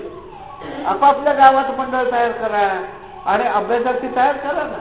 म्हणजे आपल्याला श्रद्धांजली कुठली असेल तर अभ्यासार्थी तयार करणे आणि हा उपक्रम अव्याहतपणाने चालवायचा. आता दुसरं जे व्यक्तिमत्व मी सांगणार आहे, कारण मी सज्जनगडावर 3 दिवस हा विषय बोललेलो होतो बरं का. अनेक लोकांचा संबंध मी दासबोधाशी लावू शकतो. आपल्याला तो लावता आला पाहिजे. वास्तवात ते दासबोधाच्या अभ्यासाचे आहेत का? पण समर्थ संप्रदायाप्रमाणे दासबोधाप्रमाणे म्हणून मी जी नावं सांगितली होती ना, त्यांची चरित्र सांगितली होती. आपल्याला आता वाटत नाही बरं का हे सगळे समर्थ संप्रदायाचे होते. डॉक्टर हेडगेवार, स्वातंत्र्यवीर सावरकर, आता ही नावं आपल्याला कशी वाटतात तो? अरे पण ते जे जगलेले आहेत ते दासबोधच आहे ना, हा आपल्याला समजला पाहिजे. आता मी जे बोलणार आहे ते सुनील दादांच्या बद्दल. आणि बहुधा इथं असताना जे की सर्व लोकांनी त्यांना पाहिलेलं आहे, एखाद्याने पाहिलेलं नसेल, परंतु संचार सुनीलजींचा सर्व ठिकाणी असेल. म्हणजे मी असं म्हणतो, शंकर श्रीकृष्ण देवाने ते दासबोध सगळ्या मठांचा धांडोळा घेतला, साहित्य लोकांच्या समोर आणलं आणि अभ्यासाला प्रवृत्त केलं. समर्थ कोण आहे हे शंकर श्रीकृष्ण देवांच्या मुळे कळलं. तसं सुनील दादा हे त्यांचे पुढचे अवतार म्हटले पाहिजे की त्यांनी प्रत्यक्ष समर्थ कसे आहे हे लोकांच्या पर्यंत पोहोचवलं. किती व्याख्यानं दिली, किती पुस्तकं लिहिली, तळमळ त्यांची काय होती की दासबोध लोकांच्या पर्यंत गेला पाहिजे. म्हणून सुनीलजींचं वर्णन मी मनाच्या एका श्लोकातून करतो. सदा असिरी आरण्य तारुण्य काळी मिळे ना कदा कल्पनेचे निमेळी चळे ना म्हणजे निश्चयो दृढ ज्याचा जगी रंगातो दास सर्वोत्तमाचा. पुढे थोडे 10 मिनिटं पुढे जाते जेवणाची वेळ. आधी सूचना असली म्हणजे बरं आता, नाहीतर आता हा किती वेळ बोलतो. तर हे काय दाखवतो? समर्थांचंच हे वर्णन आहे. सुनीलजी सज्जनगडावर गेले, 77 साली B.Com झालेले होते, वय तरुण होतं, लग्न झालेलं होतं. अशा वेळेला किती आकर्षण लोकांच्या समोर असतं. तो सदाशिवी अरण्य तारुण्य काळी म्हणजे प्रत्यक्ष अरण्यात जाण्याचं कारण नाही, परंतु सज्जनगडावर राहणं हे वैराग्याचंच काम आहे का नाही. शिवथरमध्ये सगळ्या सोयी आहेत. 1 महिना राहणं अवघड असतं व्यवस्थापक म्हणून. 1 महिना सर्व सोयी आहे. काय तुम्हाला लागतं? आपल्याला जे आवश्यक आहे अन्न वस्त्र निवारा हे सगळं तिथं येतं. परंतु अनावश्यक गोष्टी ज्या आहेत त्या काही मिळत नाही. गडावर दादा 12 वर्ष राहिले व्यवस्थापक म्हणून. आणि गडावरचं त्या काळातलं वास्तव्य ते कठीण होतं बरं का. आत्ता इतकी राहण्याची व्यवस्था नव्हती. यासाठी जुने जर पदावाले असतील तर आम्ही अशोक वनात जेवायला बसायचो. भांडार जरा फार छोटं होतं. अशोक वनात जेवायला बसायचो. पत्रावळे असायच्या. वारं आलं की जो काय पाला पाचवळे त्याच्यासकट खायचं, दुसरा मार्गच नव्हता. आंघोळीसाठी पुरुषांना त्या खालच्या तळ्यावर जावं लागायचं. त्या काळात सज्जनगडावरचं वास्तव्य मुळीच सुखकर नव्हतं.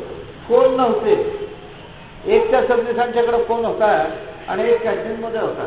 तो सुद्धा रात्री 9 नंतर एसटीडीला कमी वेळ पडतो म्हणून सगळे तिथे गर्दी करायची. दिवसापुढे करायचं नाही. दादा तिथे राहिले आणि 12 वर्षाची तपश्चर्याच घडली का नाही. मिळेल ना कदा कल्पनेची नाही मिळेल. आपल्या कल्पनेत सर्वसामान्य माणूस जसं जगतो तसं ते जगले नाही. बरोबर आहे. बीकॉम होते, बँकेत नोकरी मिळाली. युनिव्हर्सिटीत पहिले आले होते त्यावेळेस. आले तर बीकॉमला आवड नव्हते. बारामतीच्या तुळजाराम चतुर्चंद कॉलेजमधून आणि विद्यापीठात पहिले आले. पण तरीही त्यांनी बँकेत नोकरी केली नाही. तर वर्धमान विद्यालय वालचंदनगर या ठिकाणी शिक्षकाची नोकरी केली. आणि त्यानंतर त्यांना असं वाटलं की आपण आता जाऊ. निश्चित दिशा ठरत नव्हती, लक्षात घ्या. म्हणजे सुनीलजींना असं वाटलं, त्यांना विवेकानंदांचं आकर्षण होतं. मग सुनीलजी जे गेले ते पावसला गेले स्वरूपानंदांच्याकडे. स्वरूपानंदांनी सांगितलं, अरे तू इथं नको, तू सज्जनगडावर जा. असं जुन्या काळातलं. म्हणजे ह्या सत्पुरुषांना समजत असतं ना की यांचं जीवन ध्येय हे कुठं जाऊन साध्य. तुकाराम महाराजांनी शिवाजी महाराजांना सांगितलं की समर्थांच्याकडे जा, तुमच्या कामासाठी तेच तुम्हाला पूरक आहे, अनुकूल आहे. आणि सुनील दादा गडावर राहिले. परवा मी सुनील दादांच्या निधनानंतर गेलो तर अपर्णा त्यांची मुलगी म्हणाली की आम्ही सज्जनगडावर राहायचो, आता खेळायला कोण तिची अशी रामदासी मंडळी, म्हणून ती मोहन बुवांना मामाच म्हणते ना, आजही म्हणते पाहिजे. तर ती म्हणे बाबा पहिल्या पंक्तीला जायचे, मी दुसऱ्या पंक्तीला ह्या काकांचं मामांचं बोट धरून जायचे, आई तिसऱ्या पंक्तीला जायची. सगळं कुटुंब त्या कामात असल्यामुळं जोपर्यंत सुनील दादा जेवण करून येतात तोपर्यंत वहिनी सांभाळायच्या. आणि सुनील दादाच्या काळात सज्जनगड मासिकाचेही संपादक होते. ते पोस्ट शेजारी त्याचंही काम त्यांच्याचकडं होतं. त्या काळातली कामं जर पाहिली, गॅस नव्हता, त्यामुळं लाकडाच्या मोळ्या यायच्या, त्या मोजून घ्यायचं काम व्यवस्थापकच होतं. दूध यायचं ते काम व्यवस्थापकच होतं. म्हणजे व्यवस्थापकाचं लक्ष सगळीकडं. आणि सुनील दादा त्या काळात सज्जनगडाची माहिती द्यायची. पदाच्या पहिल्या वर्षापासून सज्जनगडाची माहिती, सज्जनगड दर्शन हे सुनील दादा करायचे. त्याच्यानंतर ते काम मी केलं आणि आता संतोष सप्रे करताय. पण पदाच्या अभ्यासातून सज्जनगडचा इतिहास समजलाच पाहिजे. आणि म्हणून चाफळचा इतिहास हा ह्या ठिकाणी. आणि आज आपण शिंगणवाडीला जाणार आहे तर शिवसमर्थ भेटीचं स्मारक आहे. 18/6 हा समाज तिथं घ्यायचा. हा पहिल्यापासूनचा शिरस्त आहे बरं का. लोक मला विचारतात हाच समाज का मांडायचा, पहिल्यापासून चालत आलेली पद्धत आहे. आणि मी असं म्हणतो माझ्यानंतर दुसरा तयार होईल. आता तुम्ही अफजल खानासोबत ऐकलंच आहे, माझ्यानंतर हा तिथे घेईल, त्याने निर्मित यायला पाहिजे. हे तिथं सुनील दादांनी असं. मग त्यांची व्याख्यानं म्हणजे काय सांगावं, आपण सर्वांनी त्याचा अनुभव घेतलेला आहे. चळेला म्हणजे निश्चय दृढ जातात. एकदा काम हातात घेतलं आणि सत्य प्रसंग सांगतो, त्यांच्या जावयांचं निधन झालं. बातमी मला दुसऱ्या दिवशी कळली. जावयाचा 10वा दिवस येत होता तेव्हा बोध्यांनी त्यांचं प्रवचन कराडलाच ठेवलेलं होतं. मी सुनील दादांना असं म्हटलं, बोधे माझ्या परिचयाचे आहेत, कराडच्या अभ्यासाचे परिचयाचे आहेत, तुम्ही जो विषय मांडणार आहे तो विषय मी मांडेल, परंतु तुम्ही आता इतक्या लांब काही येऊ नका. पण ते म्हणाले नाही, मी एकदा ते काम अंगावर घेतलेलं आहे आणि मी येणार. बोधेने त्यांना सांगितलं होतं की तुम्ही नाही आलात तर आम्ही व्यवस्था करू. परंतु सुनीलजी निश्चयात्मक वागणं हे कसं असतं. गोहत्तीवरनं ते इथं आले आणि कराडला व्याख्यान दिलं. स्वतःच्या जावयाचा 10वा दिवस. आपण काय केलं असतं, पुढच्या महिनाभराचं कॅन्सल केलं असतं. दुखवता. दुसरा प्रसंग आहे, सुनीलजींच्या आईची तब्येत अतिशय बिघडलेली. शिवसरगडीचा वर्ग जवळ आलेला. आता किती दिवसाचा वर्ग असतो आमचा, तर 8 दिवसाचं आमचं राहणार असतं साधना सप्ताहाला. सुनीलजींनी घरी असं सांगितलं, एकतर शिवसरगडीत कळवण्याची काही व्यवस्था नाही, संपर्काचं साधन नाही, आणि काही झालं तरी कळवू नका. मी तरी येऊन काय करणार आहे आणि इथं राहून तरी काय करणार आहे. बघा आपण असं करू का, चळेला मी निश्चय जो जाता जगी धन्य तो असं सर्वोत्तम असतात. मी प्रत्यक्ष एक दुसरा प्रसंग सांगतो. सज्जनगडावर शेख गुलाब मिट्टू या नावाचा एक मुसलमान अभ्यासाचे होता आणि पदाचा समीक्षक होता. तर ह्या शेख गुलाब मिट्टू हा सांगलीला शेतमजूर होता. वखार भागात काम करायचे मजूर. परंतु 9व्या वर्षापासून हनुमंताची उपासना. त्याचं गाव सोलापूर जिल्ह्यात. हा बघा त्यांनी सांगितलं हनुमंत आला प्रत्यक्ष ऐकायला आणि तर त्यांनी मानेगाव तालुका माढा जिल्हा कोल्हापूर हे गाव त्यांचं आणि त्यांचा नियम असा की आता हे जे काय सांगतोय काम करणं तिथे अवघड तो मुसलमान माणूस त्यामुळं स्वतःच्या समाजाचा विरोध त्यांनी स्वतः पदार केलं आणि गावातल्या 20 लोकांना पदार पूर्ण करायला लावलं. त्या ठिकाणी त्यांनी दासबोध अभ्यास वर्ग सुरू केला. स्वतः दासबोध सखोल अभ्यास केला आणि 3 बायकांना दासबोध सखोल अभ्यास करायला लावला. म्हटलं तर यांची शैक्षणिक हे काही नसतं बरं का, परंतु आध्यात्मिक क्षेत्रामध्ये त्याची गोष्ट का सांगतो सडेला म्हणी अहो तो सर्वोत्तमाचा दास का म्हटलेला आहे. आणि त्याचा असा नियम होता की कारण एका विद्वानाने प्रश्न विचारला सुनीलजीला की समर्थाने तुम्हाला दर्शन दिलं का, दिलं असेल का नाही. रामाने सुद्धा दिलं असेल, इतका जो सेवा करणार आहे. पण असा मोठेपणा कधी कुणी सांगतं का, दादाने असं कधी सांगितलं का. बाकीचे लोक जाहिरात करतात, दादांचा वागण्याचा फरक सांगतोय. दादा कधीही स्वतःचा मोठेपणा दाखवत नसा. आणि त्या शेख गुलाब मिट्टूचं सांगतोय त्याचा नियम असा होता की चातुर्मासात रामायण सांगायचं, म्हणून गावातल्या देवळात तो रामायण सांगत होता. आता घरातल्या सांगितलं म्हातारी आईली आता आत्ताच संपणार असं वाटत होतं. घरातल्या म्हणाल्या कशाला जातो, अहो म्हणाला नियम आहे माझा रामायण सांगणं. हा आणि म्हणाले मी घरात बसून तर म्हातारी येणार आहे का, नाही राहणार, मी जातो मी मंदिरात गेले, रामायण चालू झालं आणि इकडे म्हातारी खपली. आता लोक म्हणाले बोलवा त्याला, निरोप द्या. तो निरोप त्यांच्यापर्यंत पोहोचलाच नाही, जेवढा तेवढी गर्दी होती. आता प्रवचन संपल्यावर सांगू म्हणाले निरोप, प्रवचन संपलं निरोप दिला, चला म्हणाले घराकडे. आणि घराकडे आले, म्हातारी बाजूवर बसलेली. अरे म्हणाले गेली म्हणून निरोपाला, ही तर बसलेली आहे, काय झालं बाबा. अरे म्हणाले मला एक काळा पुरुष उडून नेत होता. आताच्या काळातली घटना सांगता, विश्वास ठेवू नका, पण श्रद्धा कशी असती. आणि म्हणाले तू त्या रामायणावर चित्र आहे का नाही, ती 2 मुलं धनुष्यबाण घेऊन आली म्हणाले आणि त्याने त्या माणसाशी युद्ध केलं. म्हणाले की आम्ही यांच्या बरोबर आहोत, आत्ता ह्याला न्यायचं नाही. तर ते शेख गुलाब मिट्टू आईच्या पाया पडले. म्हणाले केवढं तुझं भाग्य, प्रत्यक्ष दर्शन दिलं. मी गुलाब मिट्टूला म्हटलं तुमचं भाग्य केवढं, त्याच्यासाठी रामाला यावं लागलं ना. तळेला म्हणून निश्चय दृढ जाता, भगवंत आहे त्याच्या पाठीशी. त्यामुळं सुनीलजी ज्या ज्या ठिकाणी गेले ना, पण सुनीलजींचं हिरणं किती उदंड होतं याची आपल्याला कल्पना आहे. म्हणजे कुठल्याही परिस्थितीत मला लाडनी परभणीचा प्रसंग सांगितला, तारीखही त्यांनी सांगितली मला. आणि सुनीलजींना अत्यंत त्रास व्हायला लागला, त्यांना ICU मध्ये ऍडमिट करावं लागलं. त्यांच्या हर्षदा जोशीने 2 दिवस रामायण सांगितलं. पण पुन्हा 3ऱ्या दिवशी सुनीलजी आले, मी पुढची कथा सांगतो. आत्ता घडलेलं आहे. म्हणजे माझं म्हणणं काय आहे की एकदा निश्चय केल्यानंतर आपला किती प्रमाणात टिकतो, आपला निश्चय कसा असतो. समर्थ म्हणतात असतो, निरूपणी हे सद्वृत्ती होते, सडक आलो होता सगळ्याची जाते. कुठला निश्चय. गडावर आम्ही नेहमी म्हणायचो, गडावर असताना काय लोक एकत्र असे येतात की बाबा आता किती चांगले संबंध आहेत असं वाटावं. गड उतरला की भांडायला सुरुवात होती, ते निश्चित जागा मिळाली पाहिजे. सडक आलो होता सगळ्याची जाते. निश्चय जर टिकला.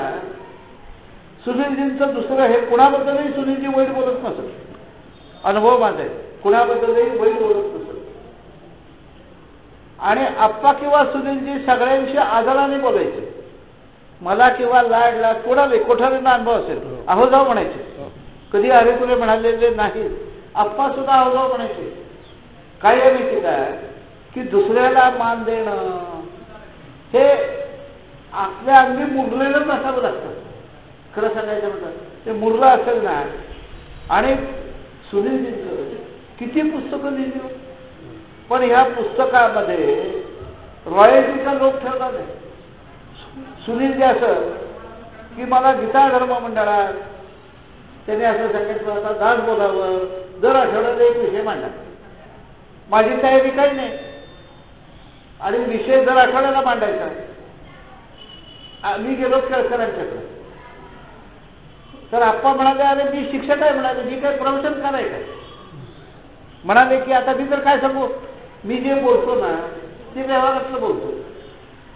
सुनीलजींच्याकडे गेलो, सुनीलजी म्हणाले की तुम्ही गडावर बोलता. म्हटलं गडावर बोलणं वेगळं आणि इथं दर आठवड्याला एक विषय घेऊन बोलणं वेगळं. सुनीलजीने मला सांगितलं की समर्थच तुमच्या पाठीचे, काही काळजीचं कारण नाही. माझी ही पुस्तकं मी तुम्हाला देतो आणि माझ्या शुभेच्छा देतो. म्हणून जेव्हा काही अभ्यासार्थी मला फोन करतात तुमचा आशीर्वाद असावा. म्हटलं आशीर्वाद समर्थांचा, शुभेच्छा आमच्या. आशीर्वाद देणारे आपण कोण, मोठे आहोत का.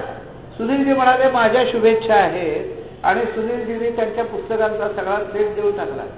अन्यथा पुस्तकं ज्यांनी छापलीत ना तो जास्तीत जास्त कशी विकली जातील हेच पाहतो, दुसरं काही तो पाहत नाही. सुनीलजी अनेकांना भेटी दाखल पुस्तकं देत असत. चांगलं काम केलं की पुस्तक भेटते, अनेक कामं. बरं, सुनीलजी अतिशय शांतपणाने बोलायचे. सुनीलजीला चिडलेलं कोणी पाहिलंय का, म्हणजे मी तरी पाहिलं नाही.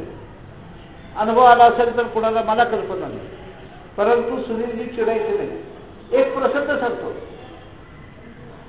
सुनीलजींचा सत्कार घडीत आम्ही केला आणि 61 सुनीलजींनी मोठ्या प्रमाणात केली नाही. तात्या गाडीने सत्कार केला चिंचोळकरांचा, परंतु ते असे स्पष्ट वक्ते होते. ते म्हणाले आम्हाला प्रवचनकार चिंचोळकर हवे, पुस्तक विक्रेते चिंचोळकर नको. सर्वांच्या समोर.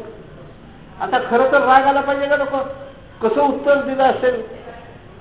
तर सुनीलजी म्हणाले खरंच आहे म्हणाले आप्पांचं म्हणणं, परंतु ज्या ठिकाणी समर्थांचे विचार पोचू शकत नाही त्या ठिकाणी पुस्तकाच्या रूपाने समर्थ पोचतायचं नाही. मी सर्व गावात जाऊ शकत नाही, परंतु पुस्तकं कुठल्याही गावात जाऊ शकतात ना.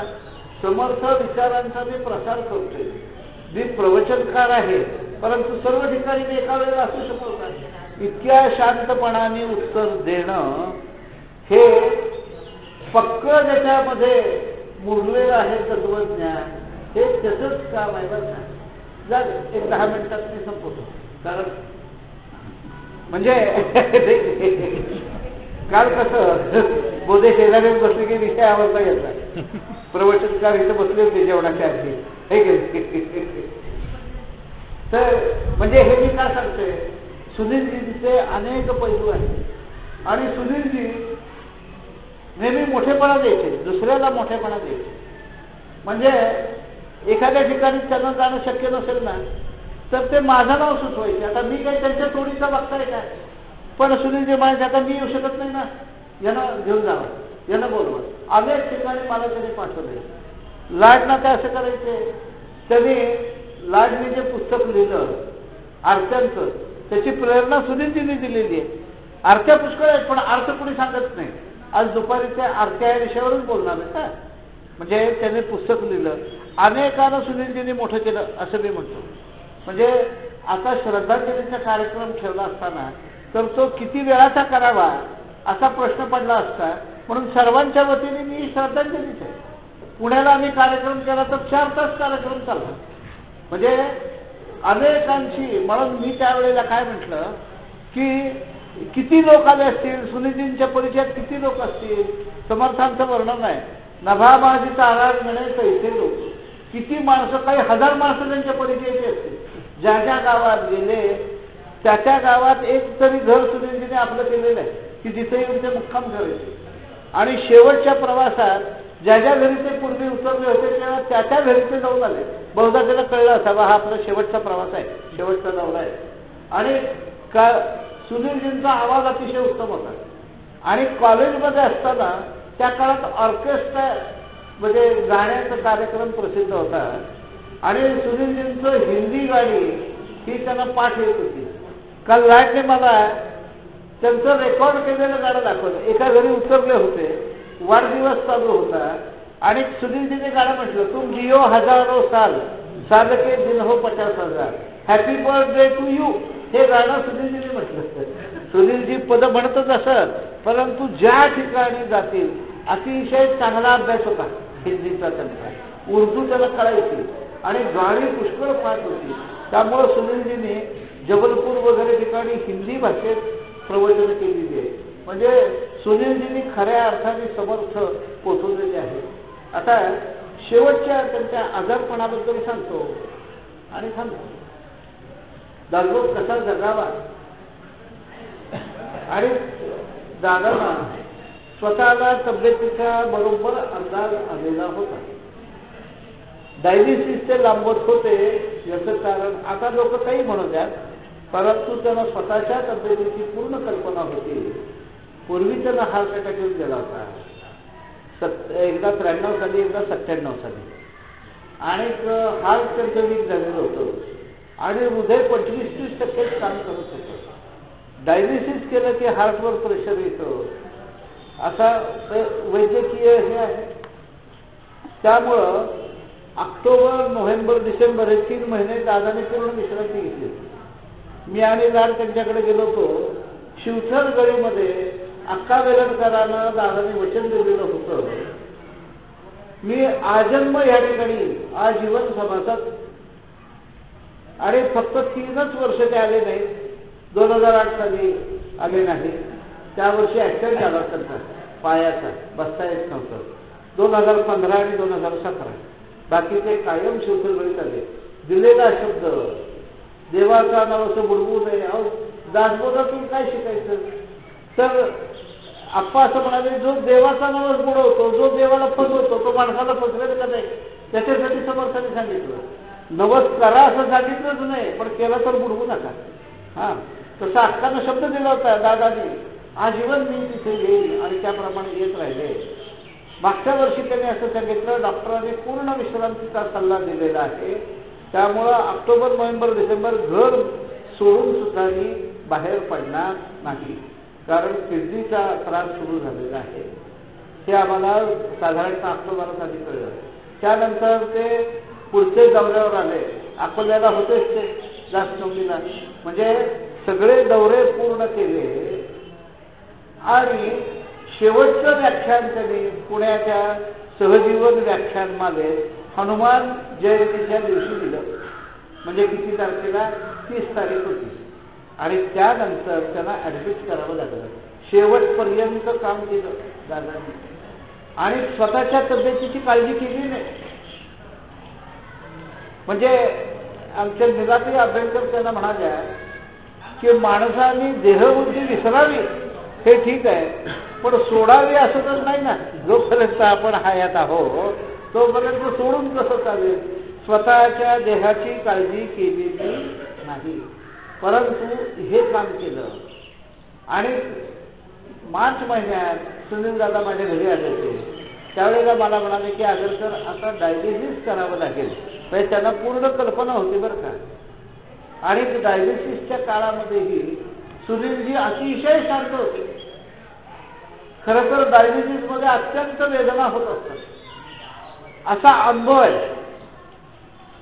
आता जर जशी इंजेक्शन निघाली, दुखणार नाही, लहान मुलांना देतात का नाही, फेल होणार नाही अशी इंजेक्शन,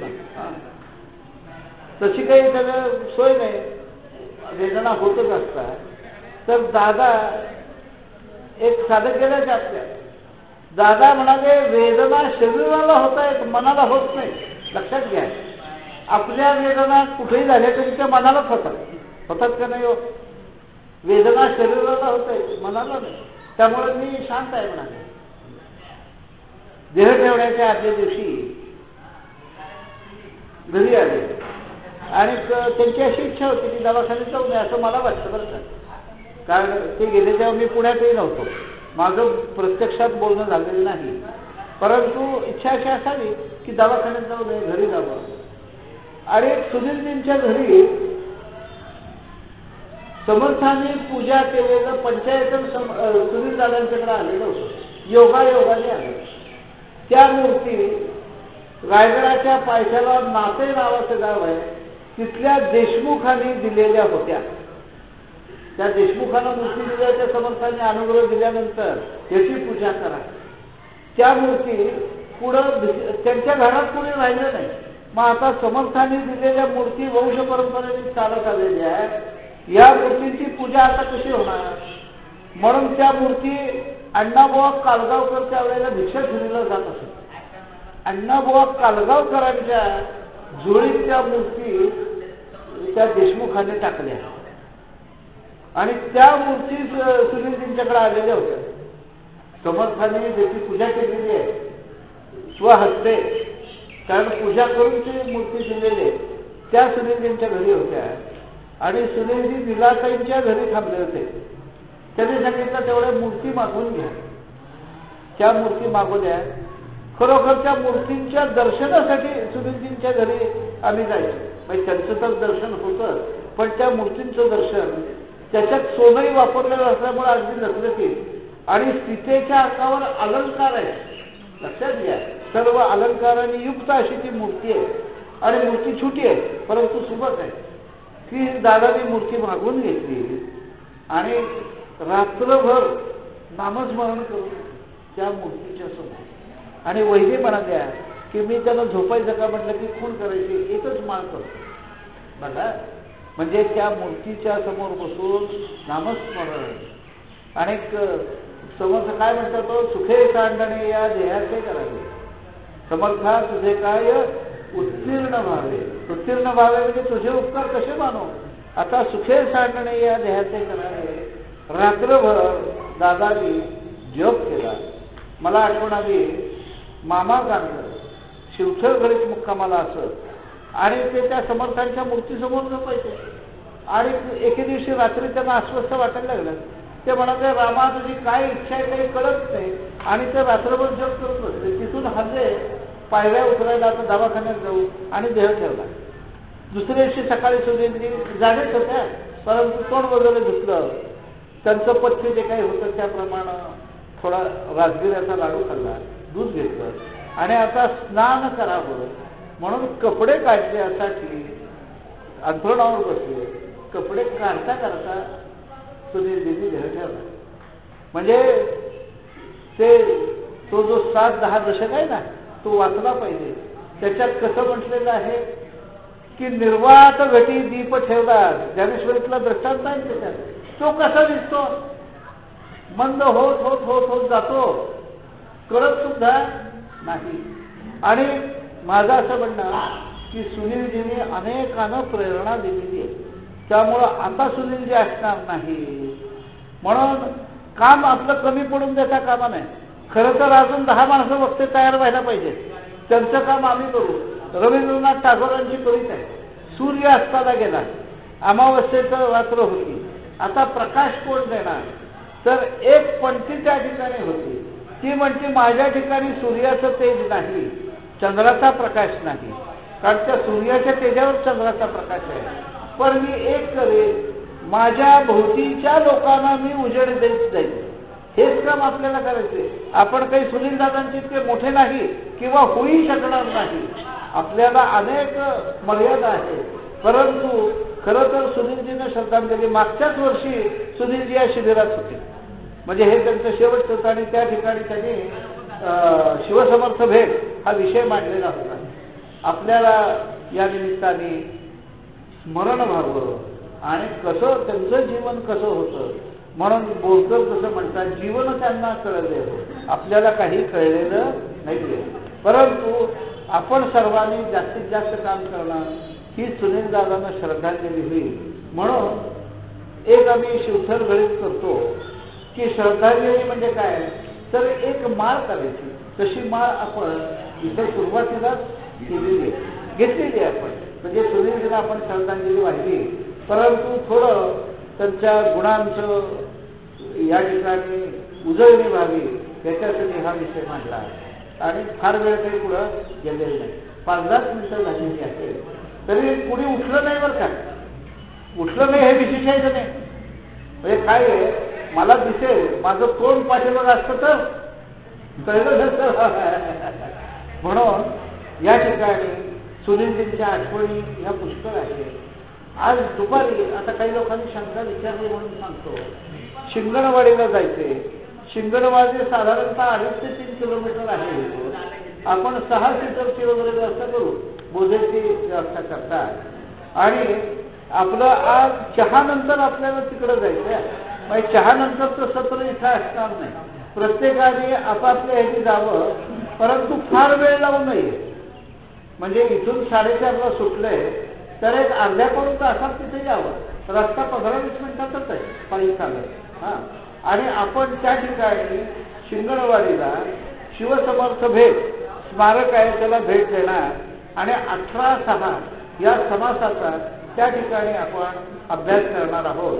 त्या ठिकाणी पद्धतीप्रमाणे शेंगा आणि गुळ आपल्याला देण्यात येतो. आणि तानाजी मालुसरेंचा फोटो तिथे आहे. नरवीर तानाजी मालुसरे सभागृह असंच नाव दिलेलं आहे. आणि पुढे फार तब्येतीची अडचण सांगू नका, सर्वांनी त्या ठिकाणी चला, वाहनाची काही ना काही व्यवस्था होईल. बऱ्याच जणांनी विचारलं होतं की रामगढीला जायचे, पण रामगढ इथून लांब आहे, 1 तासाचा रस्ता आहे. म्हणजे अंतर कमी असलं तरी रस्ता पुढचा चांगला नाही आहे तेवढा. आणि रामगढ आणि कुबडी तीर्थ याच्यामध्ये अर्ध्या किलोमीटरचं अंतर आहे. म्हणजे एके ठिकाणी खाली उतरून जायचे, बरोबर, खाली उतरून पुन्हा वर चढायचे कुबडी तीर्थ, यायला 1 तास, असे 3 तास लागतील. त्यामुळं आपल्या कार्यक्रमात रामगढ हे बसत नाही. ज्यांना थांबायचं असेल 20 तारखेला जेवण झाल्यानंतर थांबावं, बोधेकरची व्यवस्था करतील, शेवटच्या गाडीने पुण्याला जावं. परंतु आपल्या ह्याच्यात रामगढ होणार नाही. उद्या आपल्याला माझगावला जायचे, उद्या त्याला त्याचा बाकीचं हे सांगू. आता मी इथंच थांबतो. जय जय रघुवीर समर्थ.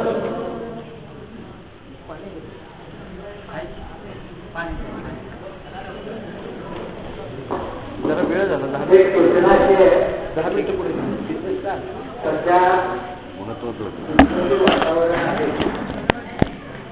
परवाने पेपरमध्ये